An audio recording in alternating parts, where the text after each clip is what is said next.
two fellas from Kansas and a whatever from Indiana are looking for the signs and into the stars for the perfect pair of motion pictures. out there. A couple of flicks, three corn-fed cinephiles, otherworldly connections. This is the Midwestern Crop Circle Double Feature. Yet another movie podcast.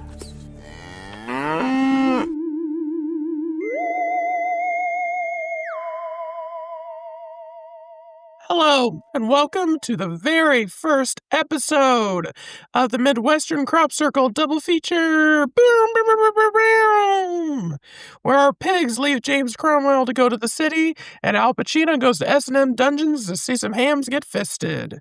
My name is Zay. I hail from Indiana, and here are my two co-hosts from Kansas, where there's a lot of pigs that get slaughtered from there. First, my big pig in the city, Brett. Welcome, Brett. Hello. Glad to be here. And my other tantalizing co-host, who was once caught in one of those cruising spots that we saw in the film, Christian. God damn it! Hi. You got me. Hello, and welcome to our new podcast, where now I'm officially a part of the cast. It's like the second season where the fan favorite got to join the main cast. It's like when Robert Downey Jr. was brought into Ally McBeal and he surged those ratings, but then he got arrested for the drugs, and shortly after Ally McBeal got canceled. We'll see where that leads me. I think Brett's going to be the drug one. No spoilers. All right, Brett, tell our fine folks what they are listening to. Okay. Yeah. So you're listening to a brand new podcast, as Zay mentioned. You may have heard of us before if you've ever listened to the Gilded Films podcast. That was something we did for 7 years and decided it was time for something new. Or Christian will say, I decided. Canceled Gilded Films. Here, like, basically a month later, here we are. And it's going to be great. No money involved. It's quite a bit different. No money involved. I get no royalties from that first episode, podcast, whatever we did. So for this one, the setup. For each month, we're going to do this podcast twice a month. And for each month, one of us gets to pick the movies we'll discuss. In each episode, we're going to discuss 2 movies, hence the double feature. They should be related in some way. Any theme that we choose, we'll get into that as well. But that's what we're going to do, and it's going to be a lot of fun. Zay, you have our first month here, starting this in the month of September. Picked an interesting double feature, I would say, to begin with tonight. You're not going to find many podcasts out there, if any, that are doing the 2 films that we're talking about. And that's what makes us nice and fun. But yeah, we started a mini film club like this many years ago, like 2018, 2019, something like that. Yeah. And that's what this was called. And when we were like, what do we name the new podcast? I pulled it out of my memory hole and was just like, wait, remember when we called ourselves this? And that's where we are. Yeah. And that chat still exists. Well, in the annals of Facebook. Kind of. Zay's no longer in it. Yeah. There was a lot of drama back in the day. We've resolved it since then. Our lawyer said we can't talk about it anymore, but we'll leave it at that. Well, before we get going on these movies, since this is our first episode, and for anybody who has never heard us talk about movies before, you're in for a damn treat. Absolutely. Or a nightmare. Very well could be.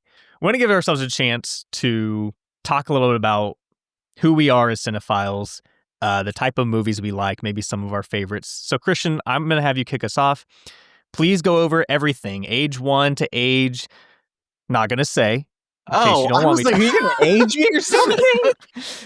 But your entire life's history, I need you to pack it to like 1 minute. Go. Well, I'm 31 years old, and Brett only gave me $30 for my birthday because he said he couldn't find another dollar. I'm from Kansas. I remember my first movie in theaters was like 101 Dalmatians, the Glenn Close one, which would be 1996. So I'd only been like 2 years old. But I vividly remember watching The Wizard of Oz constantly as a child. That's my favorite movie of all time. You can follow me on Letterboxd. What up, Christian Alec 94? That's all one word. I'm a movie critic on the side. You can find me at Scene, like a movie scene /Steelers.com. I have not written anything in a few months, but I just wrote a Naked Gun review. So by the time this airs, there'll probably hopefully be a couple more out there. But I'm a teacher too. But I'm a movie person, honestly, probably first. Yeah, so I watch a lot of things. I make a lot of lists. You'll see like all my personal lists on Letterboxd because I like making lists of personal awards and stuff. And I'm big into the Academy Awards. And I went to film school with Brett, and it was a doozy. And yeah, that's pretty much it. I've held an Academy Award before. I've met some celebrities. So there you go. That was really good. Thank Off the you. cuff. You Wow. said like a Yeah. minute. I don't know. I was just messing, but yeah, you did When well. you're a teacher, you got to talk fast sometimes. Those kids only have as long as a TikTok these days. You gotta Oh my go. God. Have you ever had to do a TikTok dance to keep the kids interested? Yes. Yes. Love And that. it was fun. Would I ever do it again? No. Which one did you do? I don't even remember. I did some sort of pose, Oh, okay. and I did it because it was like, I don't know, all the girls were in the classroom because the boys went to go get breakfast or something because we had to split them up, and it was for picture day, and they were all dressed up in their little dresses, and I went, let's do a runway, and we all did a runway. All So right. I was like, all I love right. I bet they loved that. All right, I'll go next. I'm not gonna do as well as Christian did. Thank you. Yeah, no. I grew mean- up on a cornfield. pretty much. I grew up in a small Kansas town. Our movie theater was our entertainment. We had one theater, one screen. It was open Friday, Saturday, Sunday. They showed one movie every week, and it was usually like a month after it had come out everywhere else. So that's how I got into movies. In high school, I got really into like the Academy Awards, and that was how I discovered other movies that are out there besides just the mainstream stuff that I would see in my hometown theater. Came to college, decided, the only thing that really called to me was film and media studies. So that's what I did. That's actually how I met Christian. And my film journey just continues on. I have not seen as many movies as these two have. That will come up, I'm sure, a lot throughout our podcast. But some of my favorite, I love Casablanca. That's been my number one for many years. Inside Llewyn Davis is up there. Toy Story is like my childhood movie that's stayed with me throughout my whole life. And yeah, I like pretty much everything. Like there's not, except for like stuffy period dramas. I'm not really into those or concert movies all the time. Christian, you have something to add? And filmed on Broadway shows and Wicked. Just going to point that out there. I wanted to point something out that your fourth, I would have guessed, would have been It's a Wonderful Life. Brett, you like movies with sad men. Yeah, that's true. That's true. Are you I okay, actually have Brett? I have a topic that I'm considering for a future episode that involves sad boys. Oh. So Oh my God. be on Oh, the I already lookout know for it because you mentioned it before. that. Zay, how about you? Oh boy, here we go. I'm very new to film. I've only seen like 6 movies, 7 tops. My favorite movie is When Freddy Got Fingered. Actually, that one was weird. I don't know. That reminded me too much of like 6th graders, and I was like, I don't like this. But Drew Barrymore dated him, so like he can't be all bad, I guess. No. So my parents were like movie people. Like we would watch like I probably would see my dad watch a movie every night. That was kind of his like like so we were movie people, but it was very like only stuff you would see on like Showtime. Like whatever the movie was playing on Showtime that night. Um, and so they never went deeper, and then as I kept watching movies, I wanted to find out more and more about them, and so I'd go to the library and I'd get books on movies, and, 1001 Movies You Should See Before You Die was a Mm. book that really opened my eyes to being like, "Oh, movies can be a lot of things."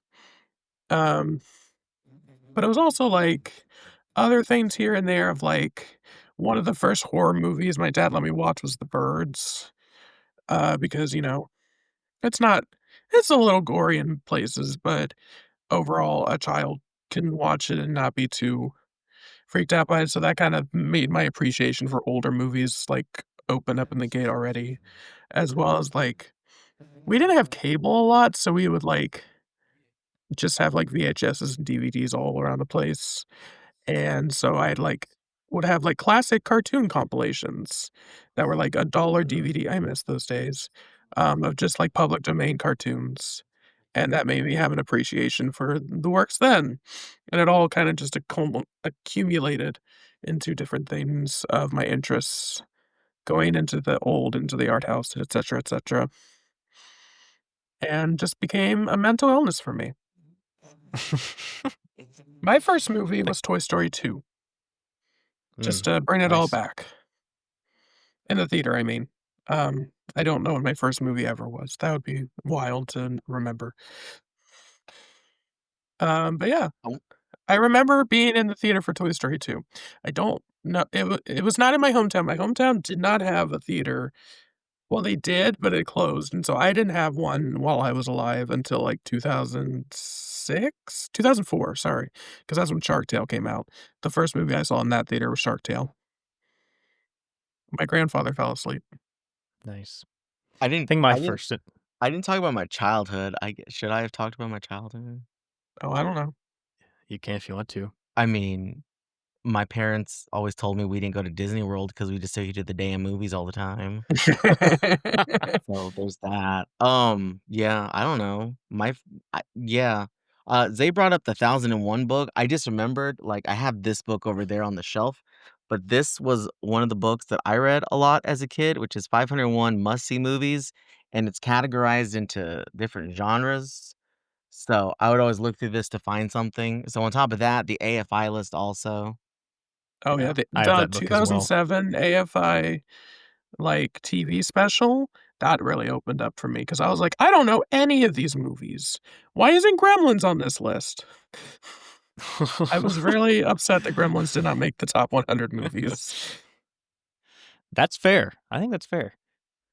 Yeah, I also had the 501 must-see movies book. First movie I saw in a theater was Mulan. Mm, I don't remember being there, but I remember there was a trailer for Mighty Joe Young, mm, and it freaked me out. that makes sense. Little 3-year-old Brett. So Also, to relate when that movie theater did open, I lived, like, 6 blocks away from it, and my, like, 10-year-old ass would just walk to the theater because my parents wouldn't take me, so I was like, "Well, I'm gonna take myself."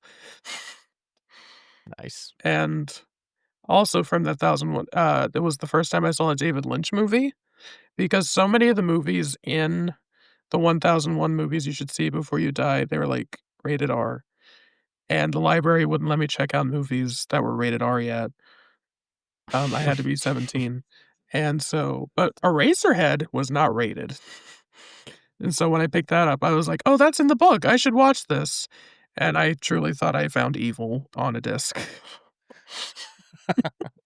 See, my favorite thing about the whole rated R thing is our library had, like, self-check.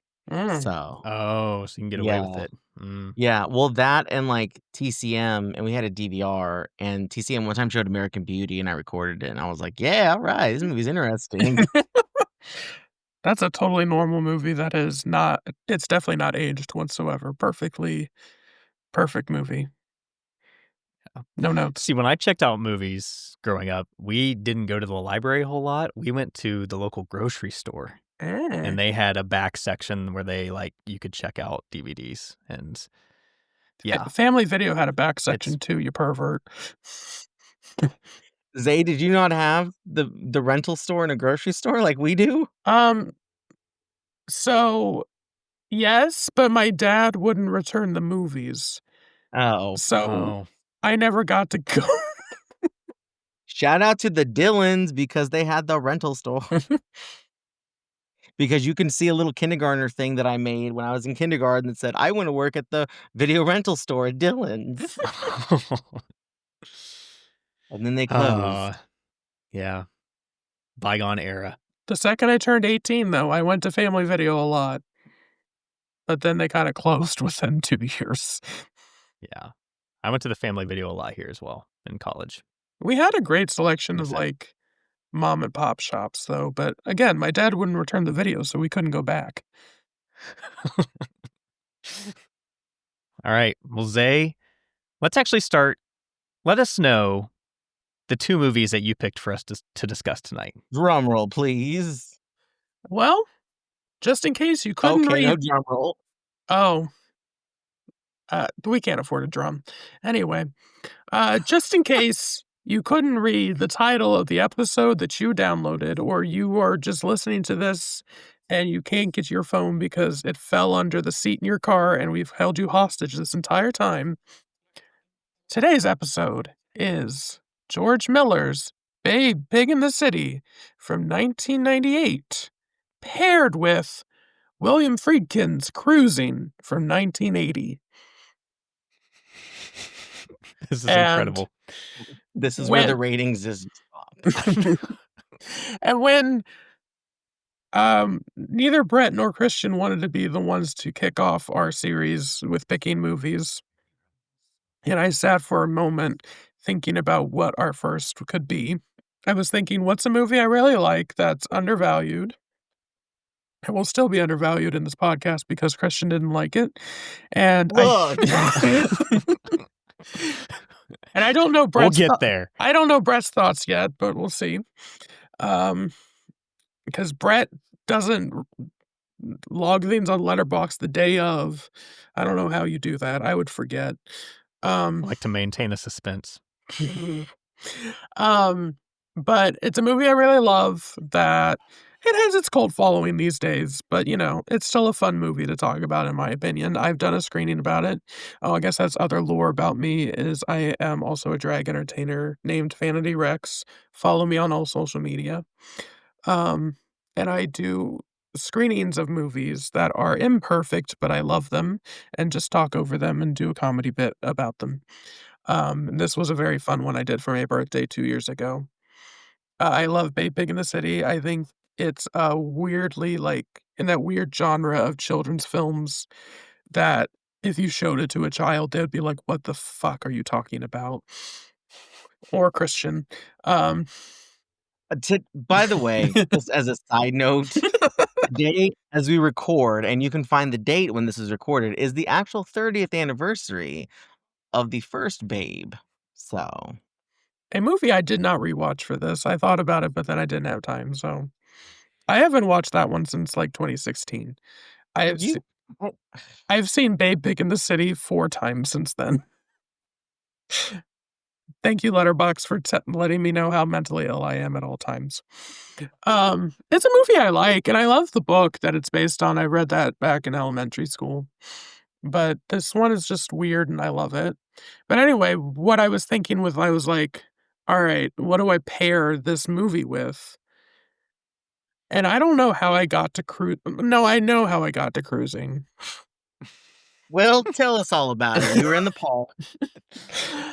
Since there's already gonna be, like, a little content warning, explicit image on the thing anyway. I carry around a Babe, Pig in the City VHS case as a compact. Not a compact. A clutch purse. That's my clutch purse is a VHS case of Babe, Pig in the City. When I do drag, and many times I've heard the joke, "Babe, Dick Pig in the City?" And so, of course, Dick Pig in the City, I thought of Cruising. I think I'm picking some religious movies. God's Not Dead and God's Not Dead Too. Here we go. But no, but then there's like, okay, so there's the obvious joke in there, but there's other comparisons that we can make during this podcast, I believe. One of which is both movies came to like critical and financial disaster. Like Babe Pig in the City had some fans, and Siskel and Ebert loved the movie, but the movie also tanked at the box office. It was made for 90 million. It didn't get anywhere close to that. Um, and Cruising had a lot of you know, gay people were actually hindering the production of the film because the idea of it made them so mad. But also, when it came out, it was nominated for a Razzie for Worst Picture of the Year, among others. So, back when the Razzies had interesting taste, at least. So yeah. True. What were y'all's thoughts when I picked the double feature? Because Christian, you hadn't seen either of these movies. I saw Babe like as a kid, no remembrance whatsoever. So sure, we'll say I've never seen it. Okay. Same. But honestly, not surprised because I do know how much you like this Babe movie, and I know how much Brett loves cruising. So it gets freaky in that city. But yeah, no, I wasn't surprised at all. And that was actually, I mean, it gave me an excuse to watch Cruising because I've never seen it and I've only heard more like stories about it than anything. So, yeah. I was surprised when you first said it because I was like, what? How? But That's what my at the same time, I wasn't surprised when I thought about it, and you gave us a little bit of background on why you picked it, and after I settled on it, my thought was, this is both the best and the worst pairing to kick off this podcast. The best because it is so out there, like I said, you're not going to find any other podcast where they're doing a double feature review of Babe Pig in the City and Cruising. It's the only one. I guarantee it. Somebody can prove me wrong. Congrats to them. Well, they're going to come on the next episode so we can talk with them. Yeah, right. It's also worse because I don't know how I'm going to top this. Now it's made my pick so much harder. You watched the movie, Brett. They gave you notes. I walked right into that one. Yeah. They gave you notes about that one, too. I am excited, though. I'm very excited to see where this conversation goes. So, yeah. I mean, there's the obvious, comedy factor, but it's also, yeah, I don't know. I feel like if you make a double feature of any two films, eventually you'll find some intersection, I think. Yes. Not always, but it's always fun to try to find it regardless. So yeah. Babe Pig in the City, a movie I guess we'll just start with Babe Pig in the City. And then we'll do the intersection after we discuss both movies. But a movie I grew up watching. I loved the original movie as well. Yeah, we own both on VHS. Of course, the first one I did like more as a child because it made sense. There were a lot of things there's a lot of things in Babe Pig in the City that are really dark, and also my child brain couldn't comprehend a lot of them. I specifically the thing that was my brain couldn't process was the finale where Mrs. Hoggett is in the clown suit and the clown suit expands. My brain was like, that's body horror. Because as a child, I thought her body just did that it just blew up like that. Yes, Christian. That is the one thing I do remember about this as a kid. Exactly what you're saying, because when her pants ripped in this and you see the flesh-colored whatever she's wearing, I always thought that's her booty. So I remember that. That's the one thing I remember of this movie. Yeah. Other than that, blindsided. See, that was just as kids we're just wow, how did her body just do that? Because I guess you don't comprehend that the suit had like a second like contraption to it that was part of the gag for the clown. It was probably the rubber. Yeah, sure. um, but yeah, to give a quick synopsis, just in case you don't watch the movies along with us.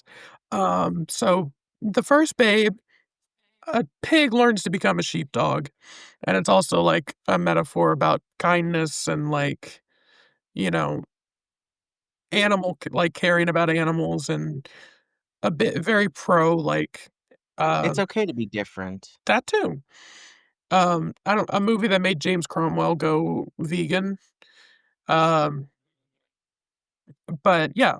And at the end of the day, it's like a pig uses his kindness and wins over everyone's hearts.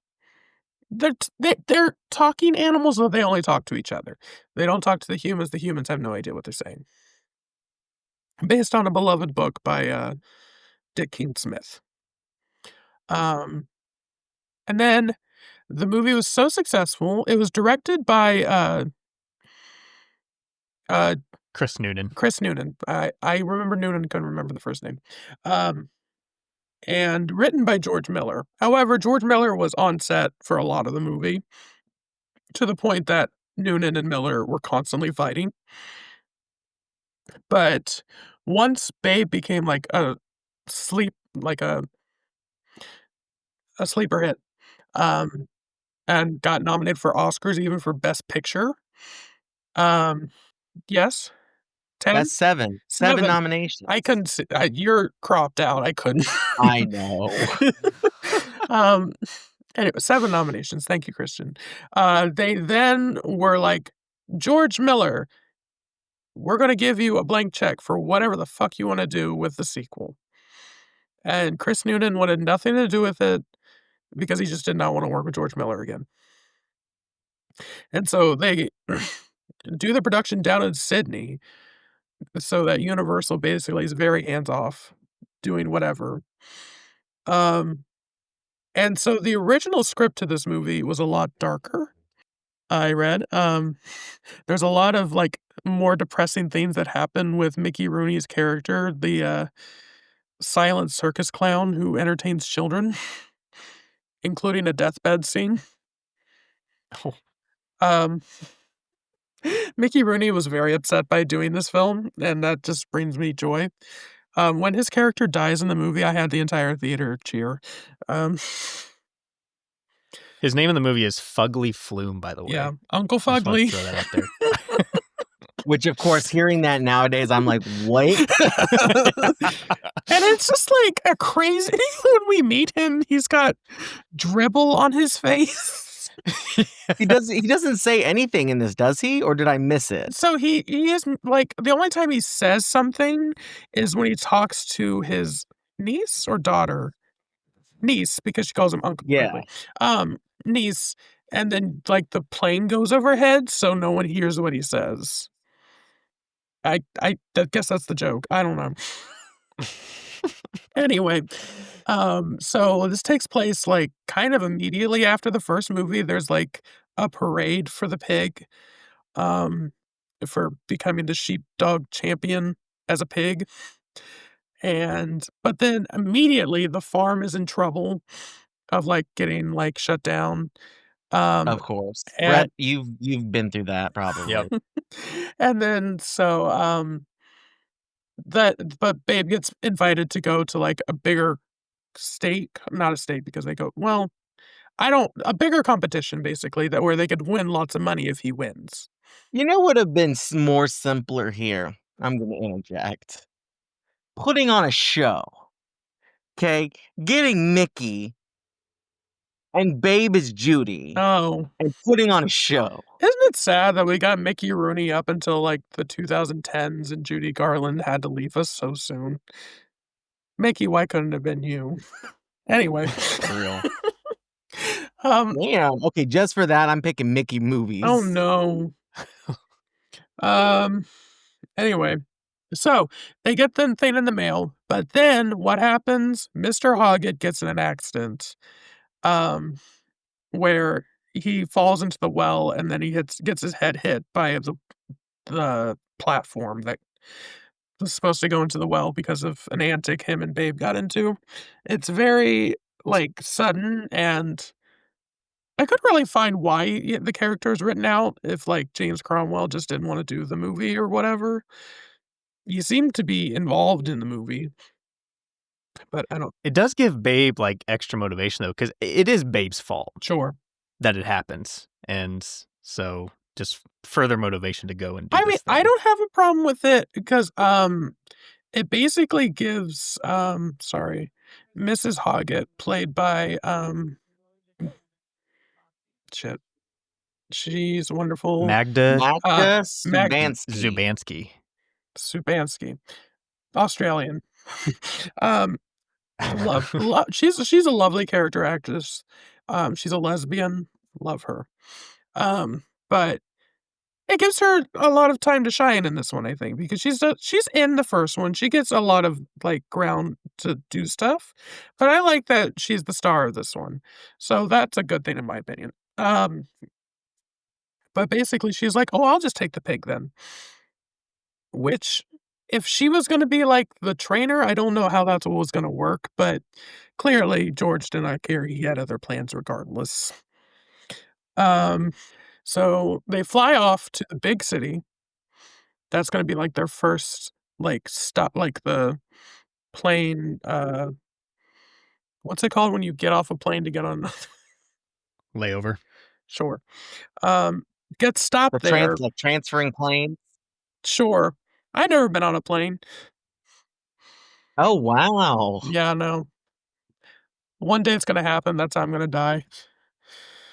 Just like that guy in the Alanis Morissette song. Um, but they get to the airport, then they're just suspicious of the pig, and so they, like, take Mrs. Hoggett to the back. This is pre 9/11, by the way. Um, Why are they suspicious of the pig, they though? think he has drugs in him. Because why? Are you Because the dog was showing off. Yeah, the He dog wanted to Thank show you. Oh, I was yeah. like, sorry. did we not pay attention to this part? Oh, sorry. I'm so sorry, the beagle was important to Christian.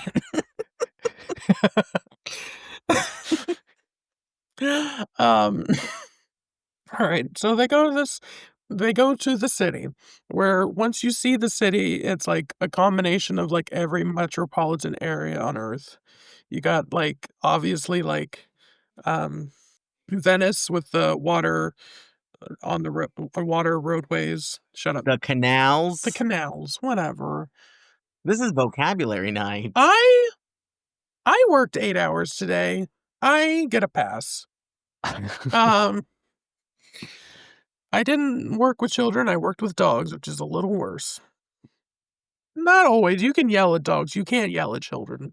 Um, anyway. Um, so there's Venice, you see, like, different, like, in the distance, like, skyscrapers and whatnot, and, like, different, like, the Space Needle, stuff like that. So it's just, like, generic city that they've entered. So they ended up at this, like, hotel, Airbnb sort of thing. I don't know exactly what you would call it, a hostel, um, where owned by, Uncle Fugly and his niece, and it's just filled to the brim with animals. We've got chimps, and, one of the chimps, by the way, was, one of the actors who plays the chimp was part of that Chimp Crazy Ladies, like, that was her chimp. That HBO doc about the lady who had a pet chimp that she didn't wanna give up. Wait, was it really? Mhm. I don't remember which. Wait, I didn't know that. We watched that. Yeah. I don't remember which one it is, but I'm guessing the young one? But I don't know. He's in trouble again. Yeah, because she had another one. Yup. Tanya Anyway, Haddix. yeah. That's a good doc. We watched that on HBO. Uh, but then, yeah, so then there's, like, a bunch of dogs, a bunch of cats, a bunch of mice, all living under this roof. But that's when, um, Babe gets kidnapped by the apes and Uncle Fugly so that he can be part of their, vaudeville routine that Fugly does for children at this children's hospital. And that's when things go wrong, and Babe basically commits manslaughter. And Fugly is out of the picture. And then it just leads to a series of basically the animals need to find food, and Babe is part of the search, but also leads to a dog almost getting a dog being waterboarded. Um, but also, like, almost drowning. But it's okay because Babe saves the day, and then the dog becomes his, like, personal protector, and it just goes on from there. Basically, like, I don't know, there's, like, the movie is dark. There's a lot of dark themes, and the movie was darker in the original script. Um, and even, like, the original shooting, because originally the movie was just rated PG, and then somehow they got a G rating out of this thing. There's no way that would happen now. This was rated This G? was rated G. Apparently, you can Babe. waterboard an American Bull Terrier and still get a G. But, like, animals clearly were not hurt on this film. But the animatronic they use for that dog is, like, so, like, harrowing, the way it twitched, and you're just like, as a child, you would think that's a real dog that they, like, waterboarded, so but that is the nice thing about this is, like, watching it, I really looked at, like, the animatronics and the puppetry of it all, and clearly that's where a lot of this budget went into, I think, because there's many scenes where they have to switch to that. There's no way in hell it worked otherwise, and it seemingly looks good still. Babe's puppets, I loved Babe's puppets. They were really cute. The baby so one of the chimps gets, pregnant and then has a baby she has, like, a fucking Mary, Jesus, Joseph birth. Um, like, she's pregnant immediately and then has the baby that night. And she didn't even know she was pregnant either. She's Yeah. like, "Ooh, my stomach hurts." Um, but those babies are scary. Those Yeah, little they're chimp babies, I don't like them. a little freaky. Aren't Um, they those are puppets, right? yeah, for sure. Okay. Or animatronics, whatever. Um, Yeah. but then yeah, and then eventually the neighbors who hate all the animals living there call the authorities, and the authorities take out all the animals. Little Jack Russell, who's on a like a I don't know what it's called, but it's basically the dog equivalent of a wheelchair, gets, like chases the truck down the road, and then he gets hit by something, and then for a second, you think he's gone to heaven, Yeah. which George Miller's interpretation of Jack Russell Heaven is really beautiful, honestly. And then Babe's like, "Hey, wake up." Also, they're called the Walking Wheels dog wheelchair, by the way. Oh. Okay. But then it just all culminates to, a big fancy dinner party that's like a fundraiser for the children's hospital. And that's where They could have just put on a show. and that's where Mrs. Hoggett comes back, wearing Fugly's clown outfit because her dress got ruined. There's so much that happens in the movie, and I'm like, I think I She's arrested by Interpol. Yeah. We skipped over her subplot. The best part of that scene is they're like putting her in the back of the truck and she goes, "But I'm a grandmother." Just out of nowhere. I'm like, it's so perfect. But but in that scene, she, like, gets covered in, like, billboard glue, and so she needs to get an outfit change, and that's all they have that's, like, in her size. Uh, but no, the scene where she initially thinks Babe is missing because Fugly kidnaps her pig. She goes to the beach, and it's, like, the scariest like, it's exactly what people from Connersville think Indianapolis is. of just like small town people going to any kind of city area and just being like, this is the most dangerous place on the planet. We are not safe.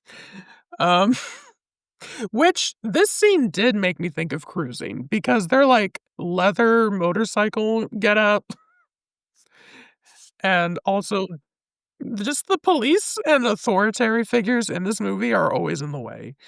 Like, I don't know. I think there's something funny I think about whenever I watch movies is like the cops are always the bad guys.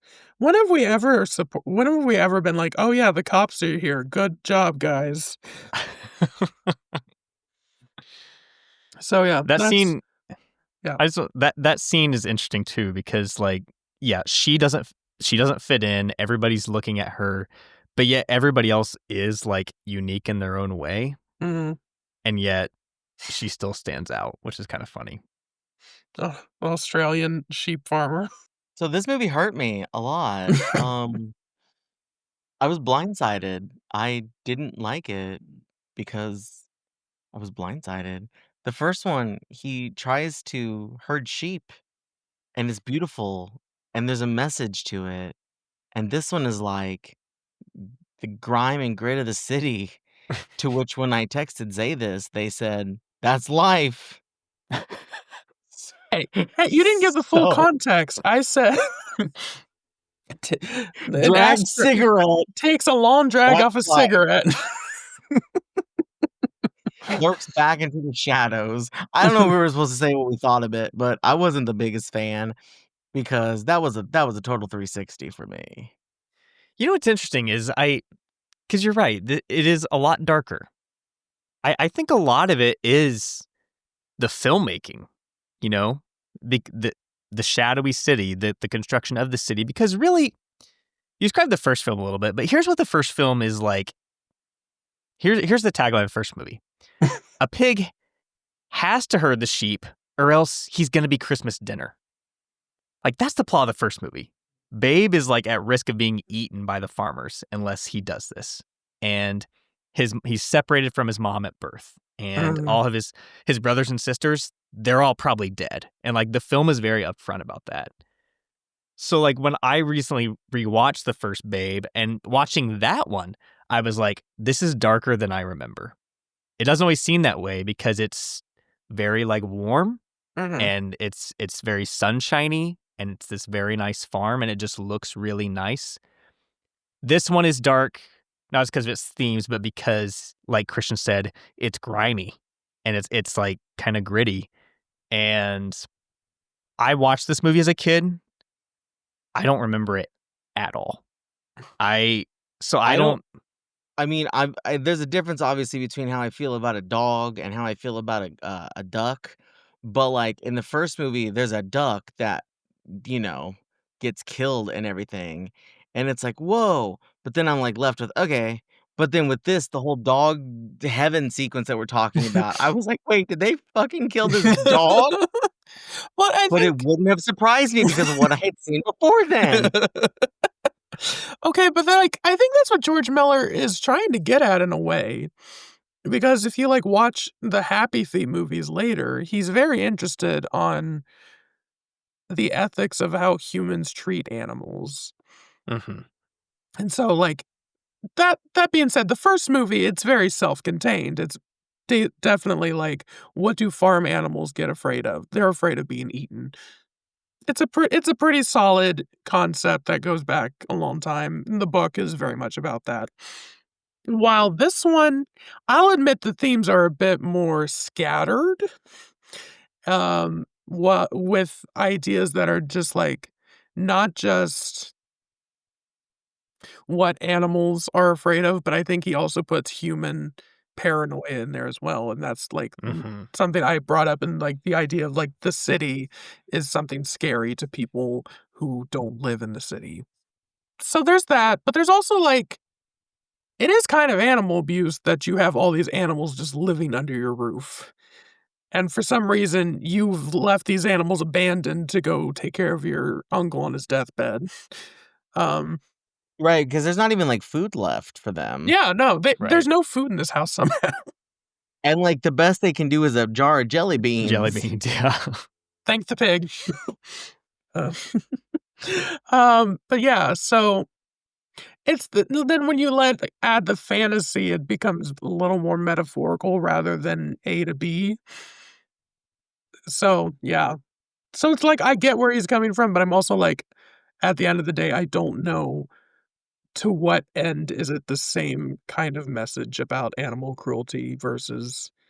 Well, okay, so that was another thing I read that at one point in the original script they go to like an animal testing facility.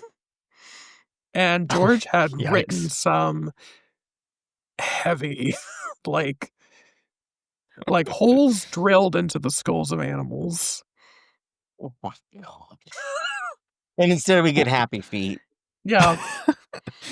I mean, And that was Happy Feet's got a little existential dread in it too, though. Like when he goes to the zoo. I vaguely remember that in the movie. That What about one, Happy that Feet 2? Happy Feet 2 is like about global warming.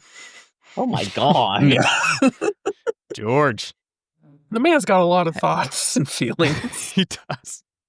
But I will say, like, I enjoyed this movie, even though I didn't remember it. But I think you're right that, like, I mean, this movie was criticized at the time. Like you said, a lot of that was that I read, like, Janet Maslin and some other top critics were like, this isn't for kids. And kind of like what you said, Christian, they were like, how is this rated G? Roger Ebert, when he reviewed it, he said, sure, it's not for kids. It's for adults. And it's amazing. It's a great movie. And Gene Siskel had it #1 on his like best of 1998 list, which was the last time he did one of those. Like Babe Big in the City was his last #1 movie of the year. Babe, I mean, he went just like Uncle Fugly. Who thought that was the right name for a character? Hey, like even now as an adult. Do you think that I don't know. It's good. I don't yeah. I don't know, that is funny though, because it's like, I don't know, it really taught studios to be like, maybe we shouldn't let the crazy directors well, I don't know, it's one of those things where it's like the movie made no money, but George Miller obviously did what he wanted to do. So at the end of the day, I'm on Team George over Team Universal. Same. But it was also the Same. same year as Meet Joe Black, so that Universal CEO stepped down. I think it was the CEO. And I want to know because I read on IMDb that Mickey Rooney had a meltdown during this. I want to know what for. Probably because he had no lines. Probably didn't have any women to hit on the set. It's in my contract. Speaking of the women in the movie, I am in complete agreement with Yuze on Magda Zubanski. One of my, it's not a criticism of the first film, but one of the things that I think is underrated about it is her. And one thing that I kind of walk away from that movie like, man, wish there was more of her. This film gave me some of that.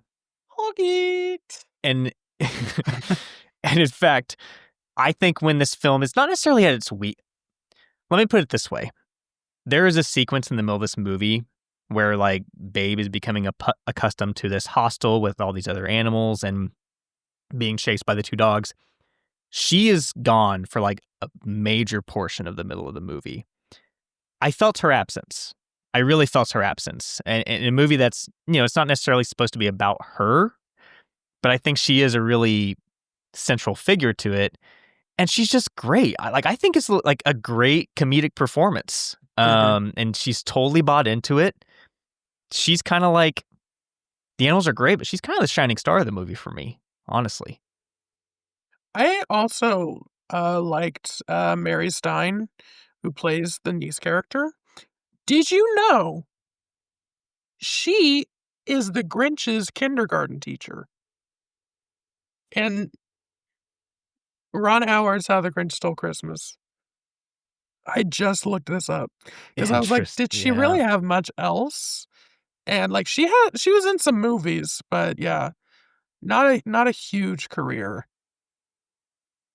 Now that you say that, it makes total sense. I see it. Do we have any final thoughts on Babe Pig in the City? Oscar-nominated film here. That's true. Best original song. Randy Newman. To which Toby said, "Not even the song is good." That's I kind of agree. It's okay. It's It's I very kind of like forgot about it. yeah. It's literally like words. That'll do. No, Randy Newman and Peter Gabriel were like, "Oh, do we really have to do this? All right, just hit play, see what happens." How long do you think Babe lived for? Um, What are you googling? The average life. Average lifespan. yeah, What are they called? It's a big white, right? the pigs live about 15 to 20. Is that what he called himself? He said, "I'm a big white." Yeah. Oh, okay. If you watch the first one closely, he goes, "I'm a big white," and then the dog goes, "No, that's your type, dear." Makes sense. I do just want to mention the city itself. When I was preparing to watch this, I had always thought, again, I don't have any memories of watching the movie as a kid, although I know I did. I always thought it was an actual like city, like Oh. London or something. It's not. It's like a conglomeration of every city in the world. There's this shot that I love, talking about like George Miller as like a visual effects master with his movies. There's this shot where Babe is looking on the city, and it's like the Sydney Opera House and the Statue of Liberty and like Christ the Redeemer. So you've got all of these different pieces of different cities brought together as one. And I really like that decision. I think the production design and the portrayal of the city is one of the strengths of the movie. And it also forces them to create their own vibe for what the city is. Because if you come in there in like New York, they don't have to show us how New York can be scary. We know we've seen that in movies before. One other little critique, and this is me loving the first one, okay, is that before he goes off, he calls the dog Fly. And I'm like, you spent that entire first movie getting acceptance from the dogs that you can call her mom just to call her Fly again. I'm Well, a Babe That's true. defender here, okay? well, see that actor was a bitch. And Oh, and she required that she was named in the script. But I did like it was interesting to me that like in the first movie, Fly is like a very firm secondary character. Like Babe is a lead, and then Fly is like that. There's a lot of animals, but Fly is like the main one. Here, I don't really know that there is that. There's a lot of it's more like an ensemble of animals outside of Babe. And I really think another thing that I like about it is that they're all pretty unique. We don't hear every backstory, of course, but they all have their different personalities. the cats made me laugh because that's me thinking George Miller likes the musical. Oh, you know what else though? Like all the mice, like they had like a specific like I don't know, only like a few dozen, but they wouldn't stop fucking. So by the end of the shoot, there were hundreds. Oh my god. And speaking of fucking mice, into our next Oh, I did love that they brought back the chorus of mice. That was a nice touch. They really went good with it. I love those mice. That's like always been my favorite, even as a kid. You know they're only there because children couldn't read the intertitles? Oh, genius. That's thoughtful. What I'm was with the- Christian that I like the first one more, but I really like this one too. I just need So. to revisit the first one. I don't know why I haven't seen it in so long. Just happens. Who knows? And I miss James Cromwell. Nobody talked about this. Oh, you know, Like I'll be like, Fred, his lack of presence was missed. again, maybe everyone just agreed that his story was told. Like, what he was already pretty like, not like he was a fully fledged character, but he's a simple man. So it was like, I'm also glad that I mean it's not spoiler, but they didn't kill him, which was nice. Yes. Because that whole scene with him falling, I'm like, he's dead. That He's was same. that was also in the original script. I'm not surprised. I legit thought he was dead. I'm like, oh my God, how do I not remember this? And you'll be pleased to know, maybe this is why he wasn't actually part of the movie, because in 1998, he did a movie called Oud Bob, which is it was okay, so it was a British movie, where he's another, like, sheep farmer, but this time he's got a dog. Typecast. I did miss him at times, but like I said, for me, Magda filled the hole. Like, I enjoyed her so much when she was on screen that it made sure. up for it. So I think they probably did have, like, you're a very funny actress, and you have, you know, I'll say it, fat people are funny. So when she's on screen, you're just, like, drawn to her. So, I don't know. Something I always Yeah. liked as a kid, even then, was just like, I can find this performance funny in a vacuum, even if I don't understand what's happening around her. I think that's all I had on Babe. All right. Then let's turn back the clock. To one of Brett's favorite activities at film club. Yeah, was George Michael there, Brett? We're going to 1980 for William Friedkin's Totally Normal and Everyone Reacted Normally, Cruising, starring Al Pacino. So this film is based on true things, like a true murder case of this guy going around murdering gay men in New York.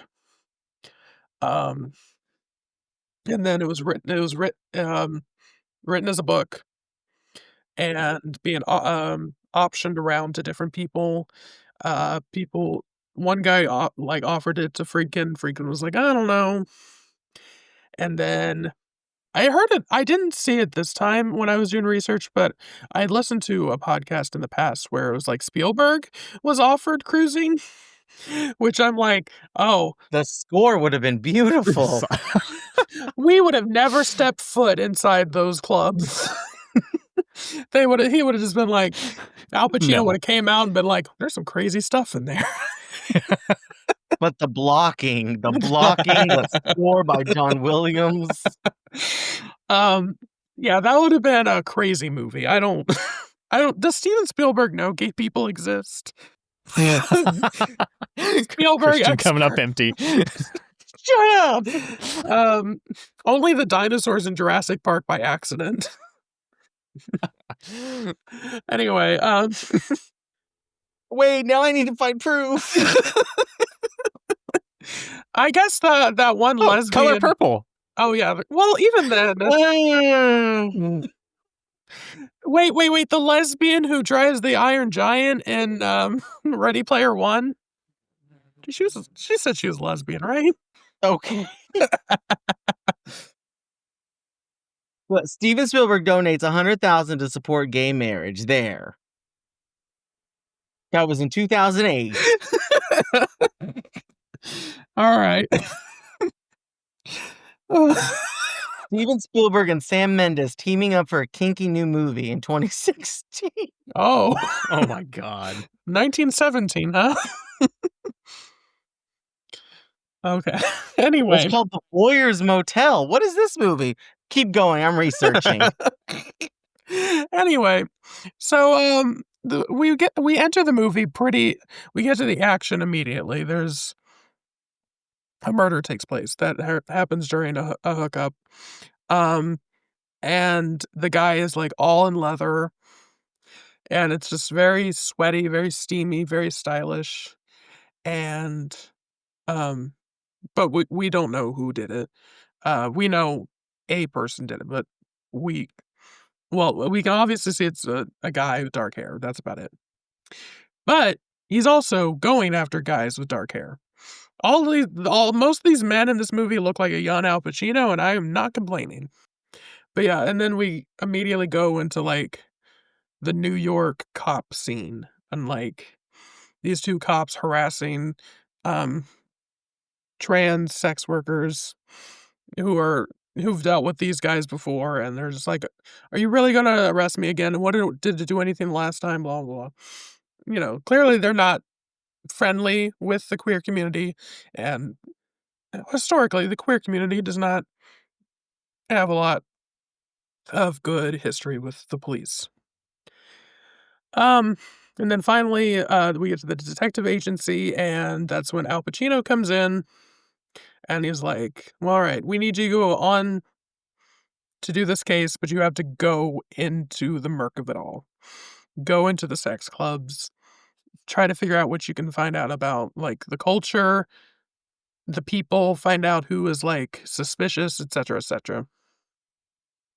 And then that night, Al Pacino goes to Karen Black and is like, "I love you. I will make love to you." And she's like, "But where are you going?" He's like, "I cannot tell you." Wait, it's not Karen Black, it's Karen Karen Allen. Allen. Karen Allen, sorry. Karen, that would be interesting if it was Karen Black. 'Cause she would have been in like her 50s by then. My bad. Karen Allen. Star of Spielberg's Raiders of the Lost Ark. So yeah, then the next day he goes and moves into his apartment that he's like doing undercover. He's living next to a gay man. And he meets the gay man while throwing out magazines, gay porn magazines, of the guy before him who lived there. But the guy who used to live there was murdered by the the killer that's on the loose. And that's when Al Pacino goes on the lam. He goes and gets in the middle of these S&M sex clubs.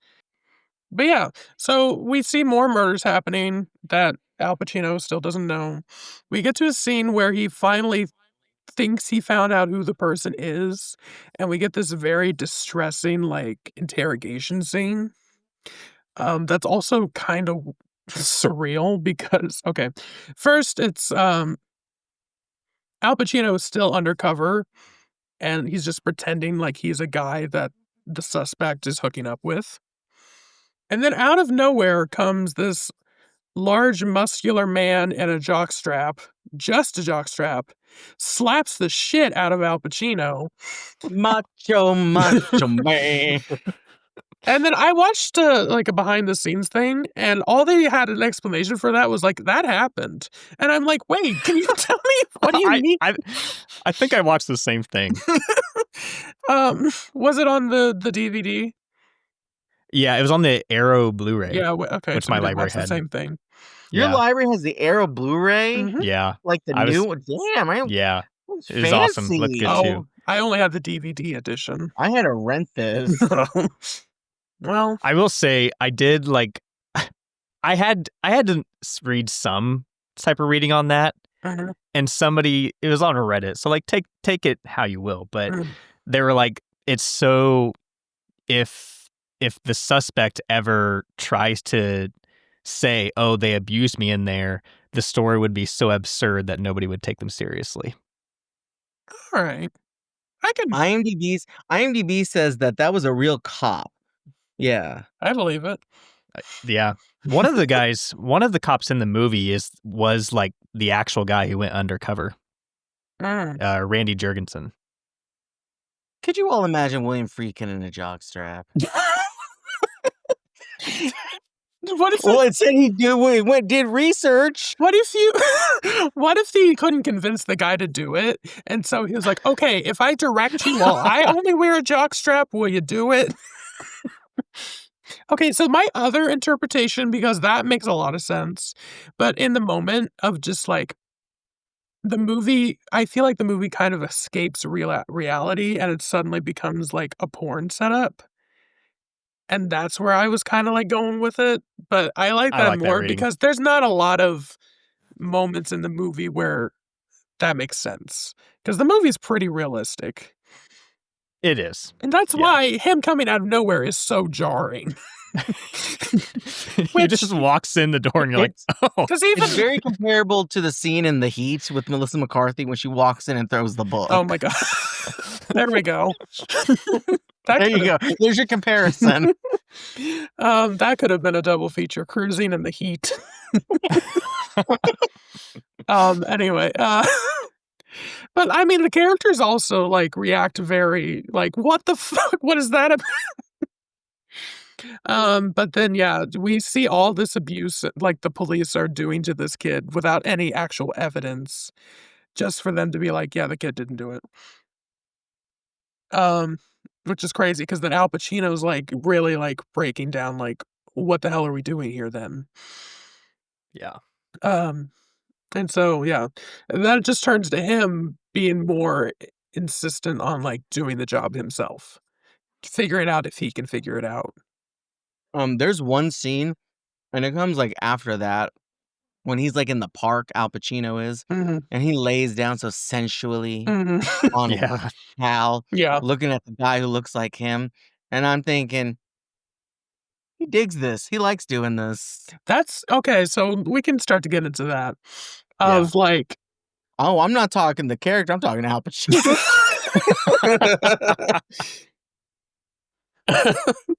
but sure, um but, like, Well, there is the, like, also intercut between, like, all these times he's, okay, so the scene where he is trying to, trap the guy he thinks is the killer, he's literally naked and bound up, Mhm. um, when the cops, like, all, like, just barge in. But it's also, like, in between like, so when he's, like, going to the sex clubs, he's going undercover. In between seasons, he'll go to see Karen Allen and just like, "We have to have sex. We have to have sex to get the gay thoughts away." And so sh that's how it's done, eh? and He says to her at one point, "Don't let me lose you." that yeah, that. And so Okay, that pause. Remind me, though, she knows this is all happening. No. she has no idea. No She idea. doesn't really know. Girl. Like, she knows he's doing a mission that he can't divulge the details of. He's doing a mission, alright. Yeah. Um So, she's just suspicious because she's like, "What the hell could this be that you can't tell me anything about it?" So basically, what she's going off female intuition at best.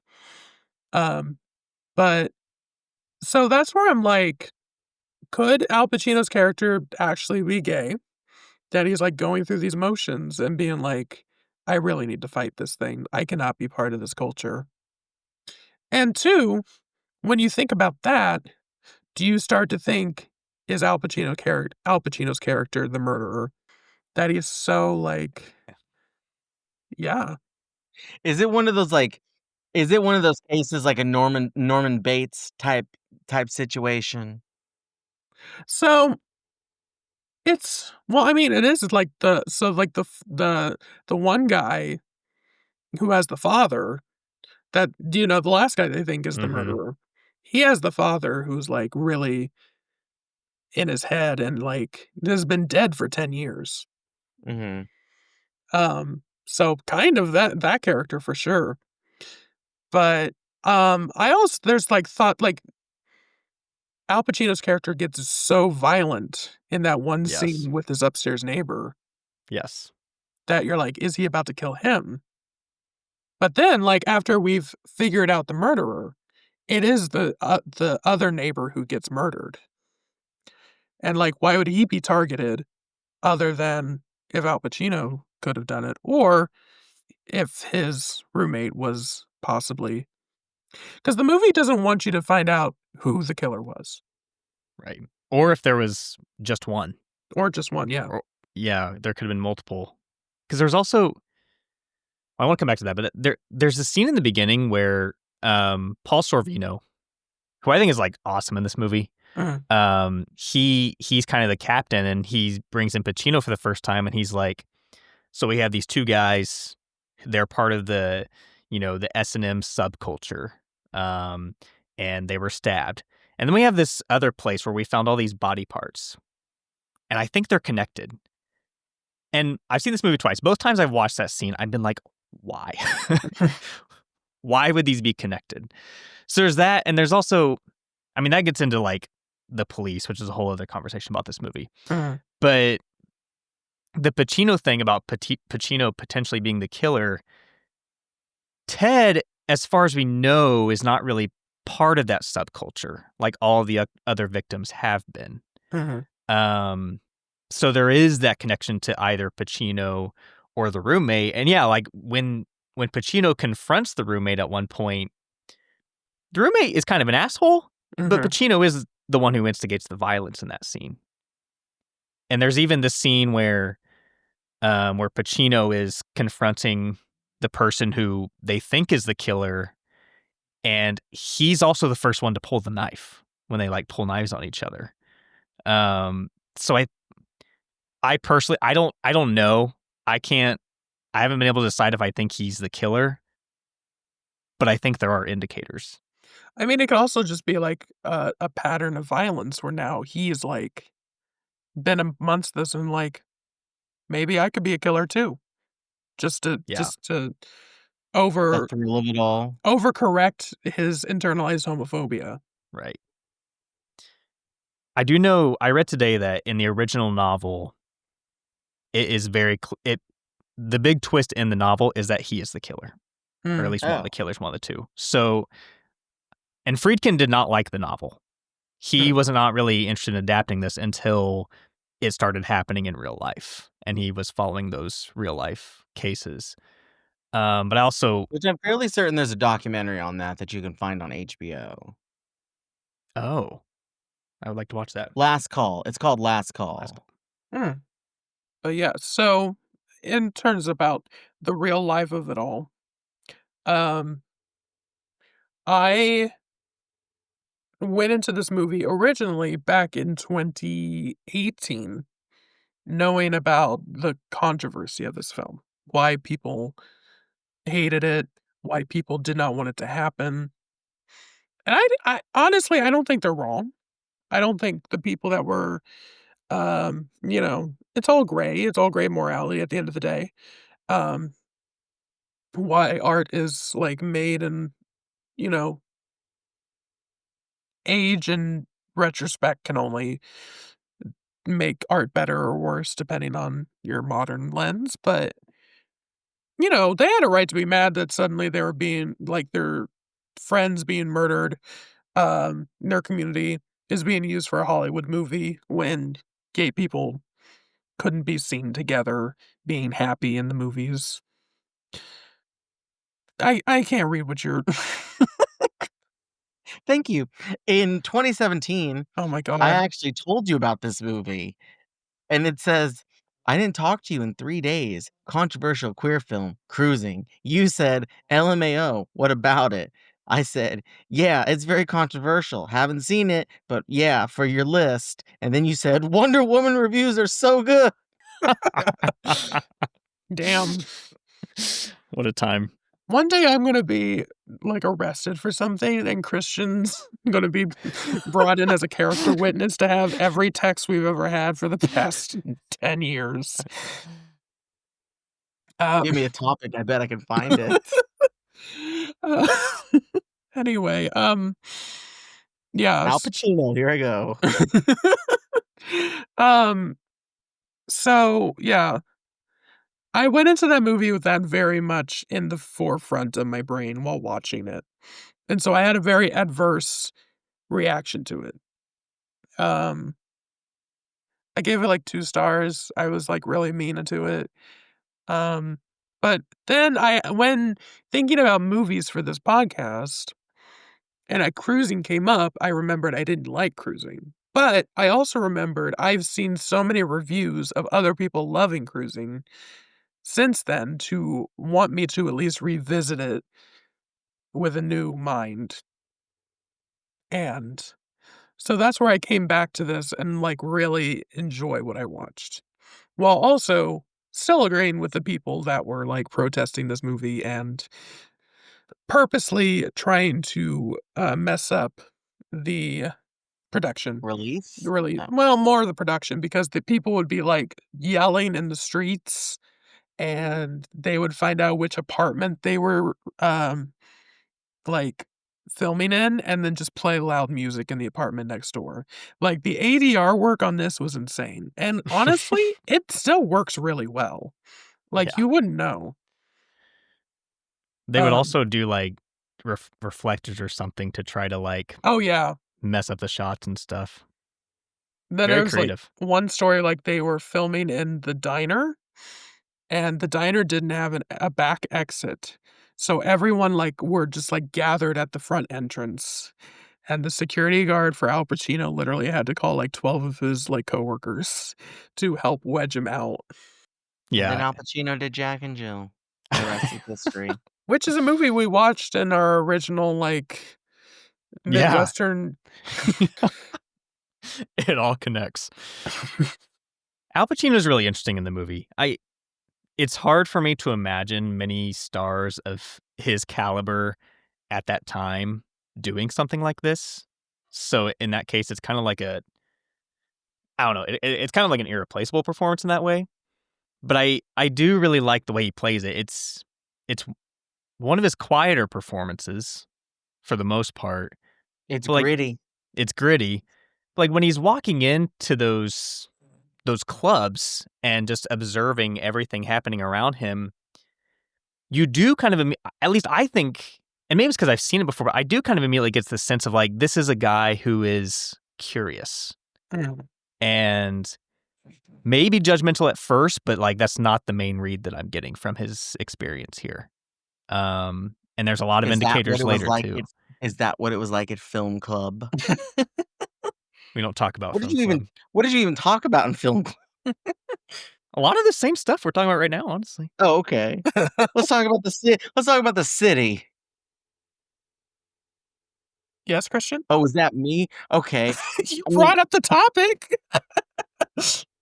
shit. Okay, well, it's New York at this time. I Mhm. mean, this is the pre-Giuliani cleaning up the city in the '90s, so it's the grit and the grime, like, emphasis hard on the grime and how dark it is. Like, I think the most interesting thing for me is just the S&M bars that he go to and how dark it is. I mean, yeah, it makes sense because of the things going on in there and everything, but just, like, how I'm just thinking back on how unsafe the city felt at this time.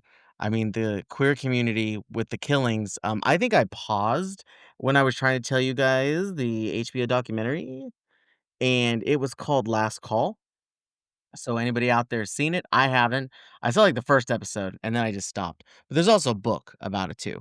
But that and then this is the same time as like just like Son of Sam, um, with serial killings and all that. So there's just all that going on in New York and kind of being like the underbelly of crime and everything. So I mean, if we're relating it to Babe, I mean Babe City, this city. Sure, it's dark. I don't know if Babe would be quite into the S&M. The little wheelchair dog, maybe. Uncle Fugly, yes. I mean, I think that's some like perhaps a something I was trying to stuff into a title with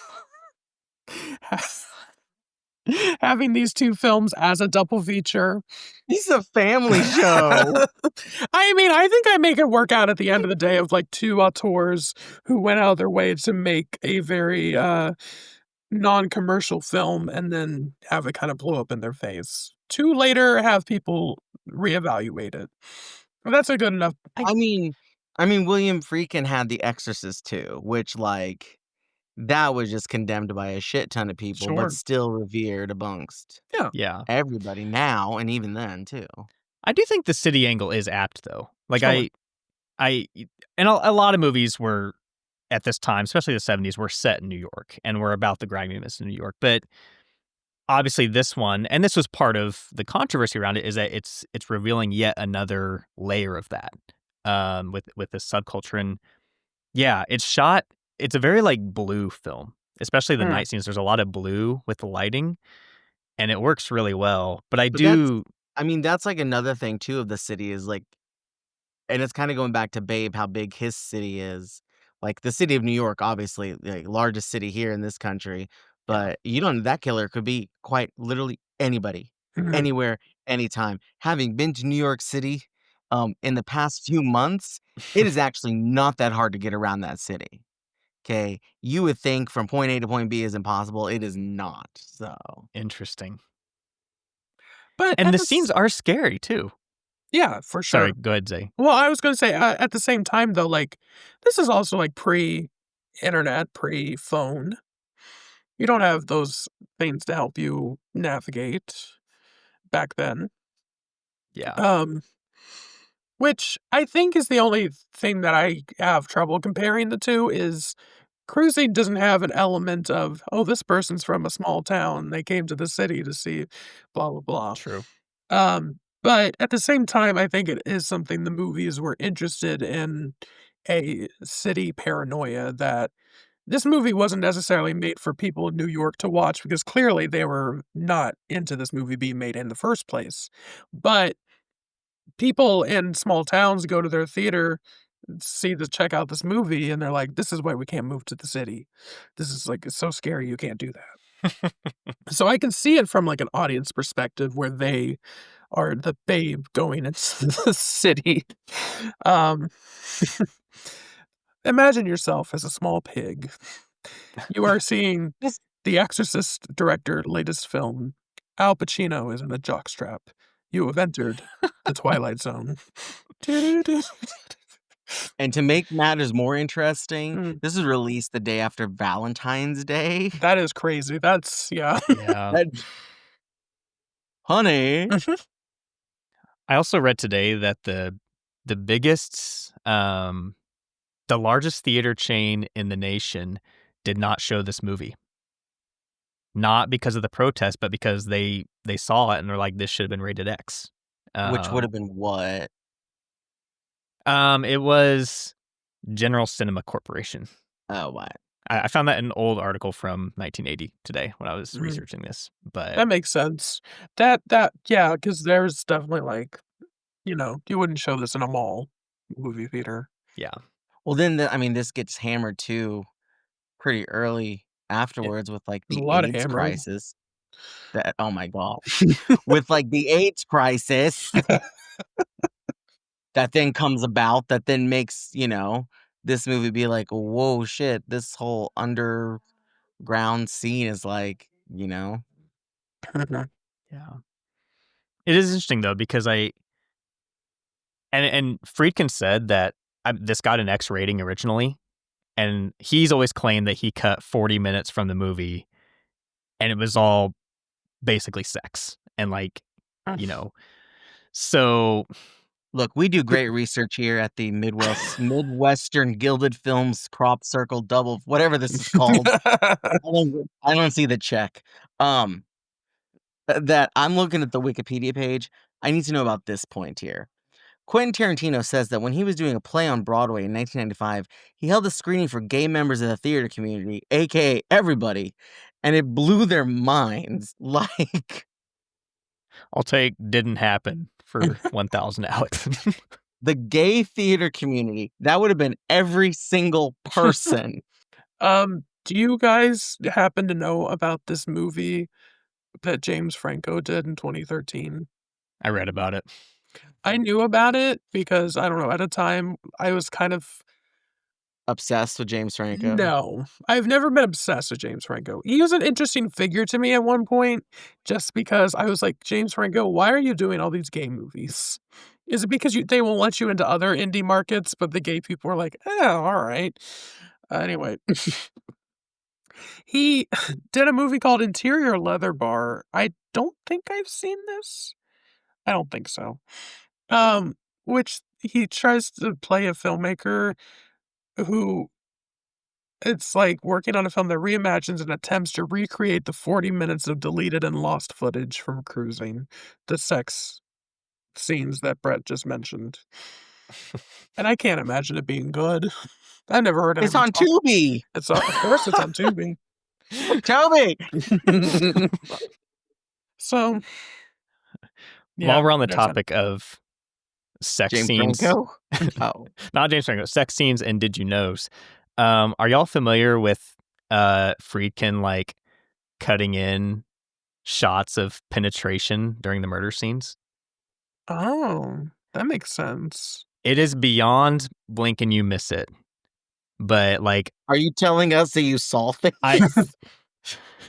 so at What Film is this Club, film? Oh, you hesitated. so at film club, this was brought up Oh to me, my and God. somebody did find the scene and paused it right on time. It's for sure in the first murder scene. It might be in the one at the theater too, but while the stabbing is going on, there's a very quick shot of like anal sex penetration. Wow. Oh, I shouldn't have Googled cruising penetration scene. I got them. Damn it. Wait a minute. 1980. Oh. Oh, that doesn't help either. So, Oh, wait, no, here we go. We do research here. We're gonna post this to our Instagram when this episode drops. But Friedkin found a way to get a little bit in there, I guess. Yeah, for sure. He was using that jock strap of his. I love that. Here's a fun fact for you. Kansas City has a adult movie theater. Like one You of told me like about this. 4 remaining ones. Yes, it's somewhere in like the heart of KCMO. Wow. Has it just been there, or like? Yeah, I don't know. It's been there since the 60s. That's fascinating. I Interesting. mean, that makes sense too, because it's also like plunging a knife into someone, plunging your dick into someone. Pretty apt. Yeah. Babe, huh?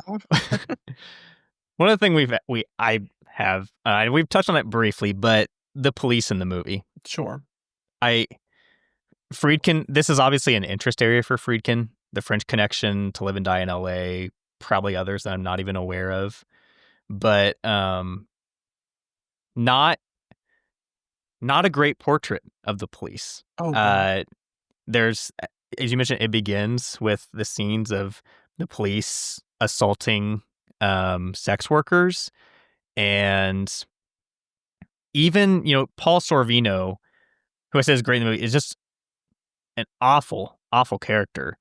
One, that thing about like he thinks they're connected just because he wants to wrap this up, but there is a general sense, and sometimes it's outright stated in the movie, that this is such a significant case, but it's more so for like public image. They just want to wrap it up. They don't really care if this is really resolved the way it needs to be. It just needs to be wrapped up so they don't have to worry about it anymore. I mean, do they ever care? No, but it is very like pointed in the movie in a way that I think Friedkin does really well with a lot. And I think that like makes for a perfect like opening for the 1980s, that in a way that they could not foresee with the AIDS crisis, of like how the government does not give a shit what happens to these gay people. And so what I think, yes, Christian, the boys in the band. No, I'm William Friedkin. Oh, I forgot he directed that. That's why it was William Friedkin. I'm just saying. And he directed a Bart Streisand music video. I mean, he did like film the sex in this pretty well. So like, I really would like to see that 40 minutes he cut out. Anyway, are queer people seen as like, are they a cause we should take stake in, really? Like, right.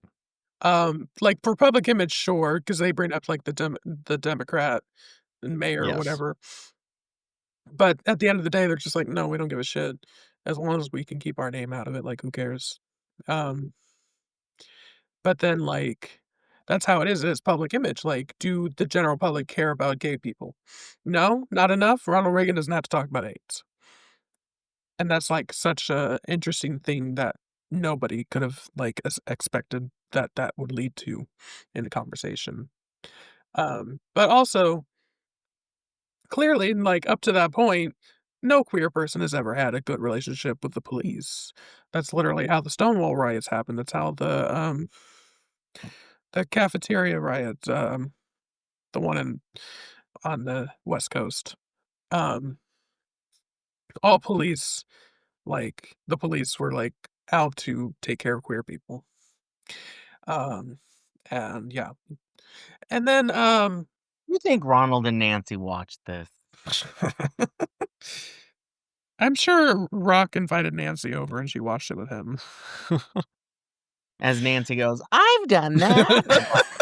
Me too, Nancy. What was I going to get at? Christian keeps interrupting me and then losing me. I'm sorry. This is No, it's good. It's good content. It's my fault. stimulating. You leave a pause. I have a thought. Police. Fuck. I lost it. Brett, say something, But- then maybe I'll come back. Even Al Pacino's role in this, Mhm. like, we don't know what kind of cop Al Pacino is beforehand. It's actually like 20 minutes into the movie before he even shows up. And the reason he's brought on, it seems like he's just like a normal, like, patrol cop. And they're like, yeah, these guys look like you. So we're going to have you do it if you want to. And he's like, I mean, he's curious. Right from that first scene, he's curious. But even that is like, I don't know what the word is I'm looking for. Not even incompetence, because they know what they're doing, but just the total, like, lack of care. Oh yeah, for sure. I don't know. The only other connection to Babe Pig in the City is the cops in that are fucking assholes too. But they come in the form of like TSA agents and animal control. I will say, just to, I don't know if I mentioned, I really like this movie. Mhm. I think I Same. liked it more on the second watch. I mean, a lot of it does have things that I like in movies. It's a gritty drama that pulls back a layer and is not afraid to go into uncomfortable territory. But like you said, I understand and agree with the protests at the time too, because this was a big Hollywood picture that depicted gay people and, you know, not always in a flattering light, especially with the killers. And there's a lot of reasons behind that. But being able to be removed from that, now that we do have more films about LGBTQ plus experiences, I'm kind of glad it's been reclaimed a little bit or reappraised a little bit. Yeah, it is. There's so much to pull from it. Like, I really love this discussion we've had about it because there's so many themes and things like that in the movie that Friedkin is just like leaving breadcrumbs of along the way. Not Like in breadcrumbs. that too, whatever that is. But even the scene where, like, one of the scenes where he's having sex with Karen Allen, he, like, it's his wrist on the headboard and he's wearing the leather bracelet. And so, you know, things like that, just, I love stuff like that in movies. So That goes into like the ending where I really like the ending where Karen Allen is just like putting on the police garb, and it's just like, oh, that's what I was going to talk about. Okay. Anyway, the end scene was just like suddenly she puts it on. She's just like, oh, would he like this? And while he's just staring into the abyss, into his own eyes or whatever.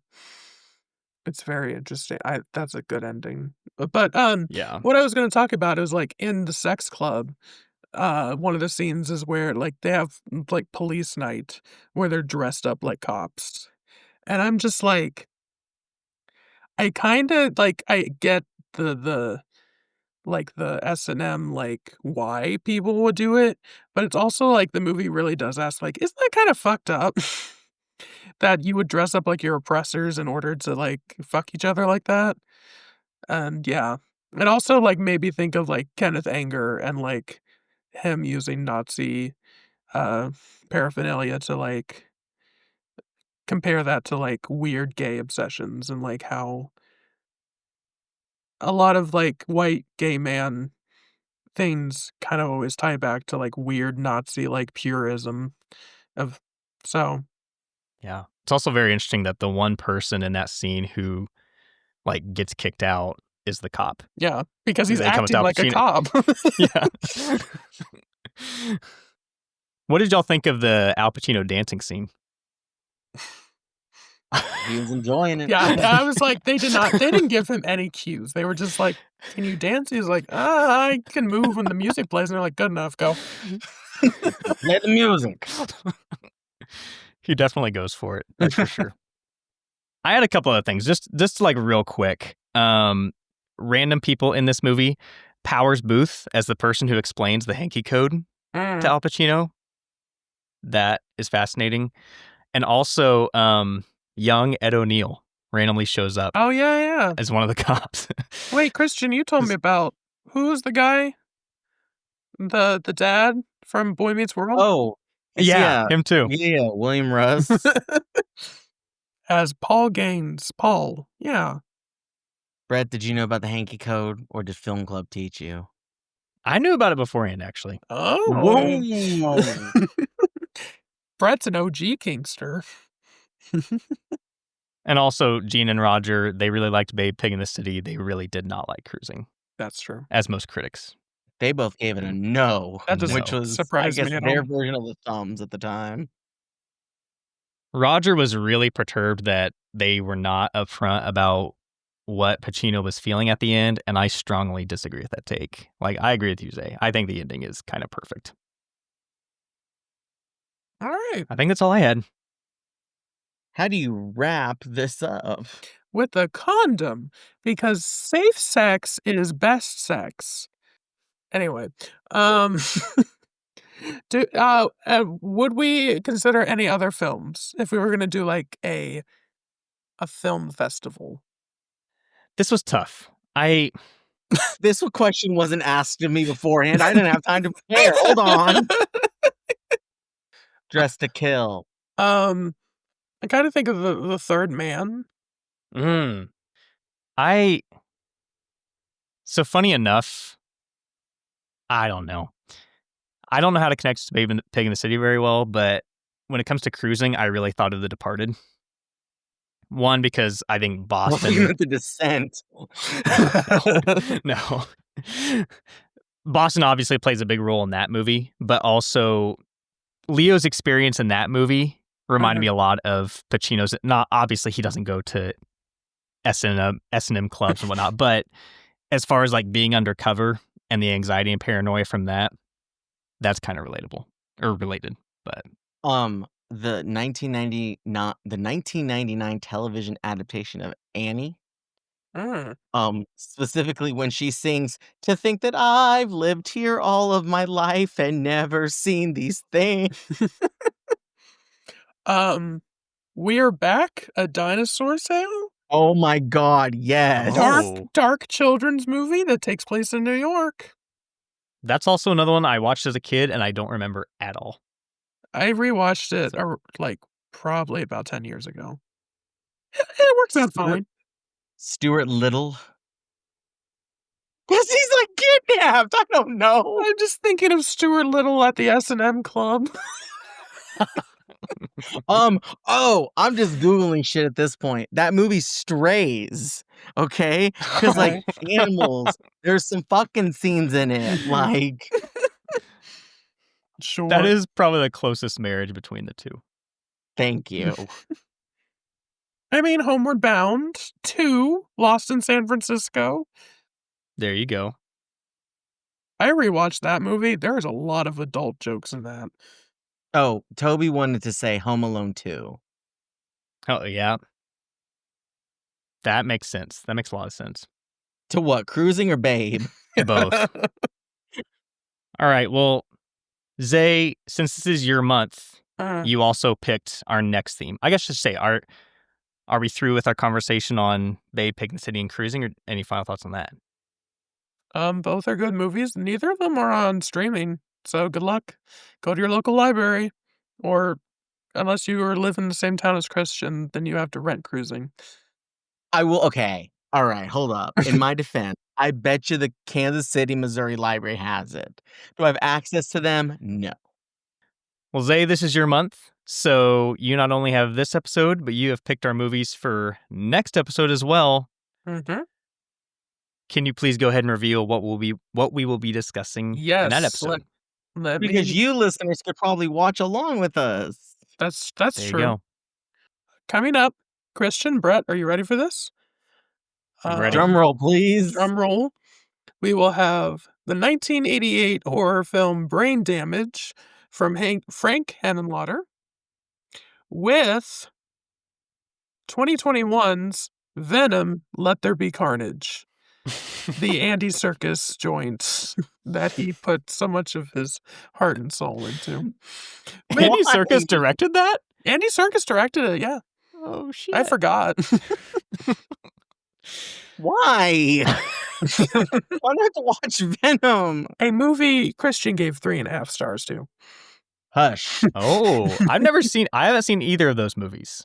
I've only seen the first Venom, and I didn't like it. Okay. You don't need to So, revisit it. thank God. In my opinion, Venom Let There Be Carnage just takes all the good parts of the first Venom movie and like just goes crazy. I can get with that. That works for me. How do we want to close this out? That you can follow us Yeah. on various social medias. As Brett goes, oh, I should have thought of that. Oh no.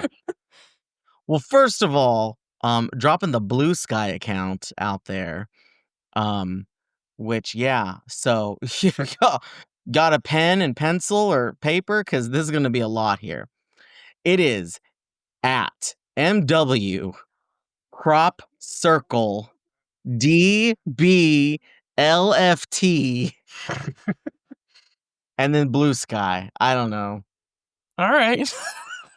There we I'm go. sure. Oh, okay. It's Midwest. So MW for Midwest, and then crop circle, and then DBL for double, and then FT for feature. That's what it is. Did you not create this? Was this like auto-generated?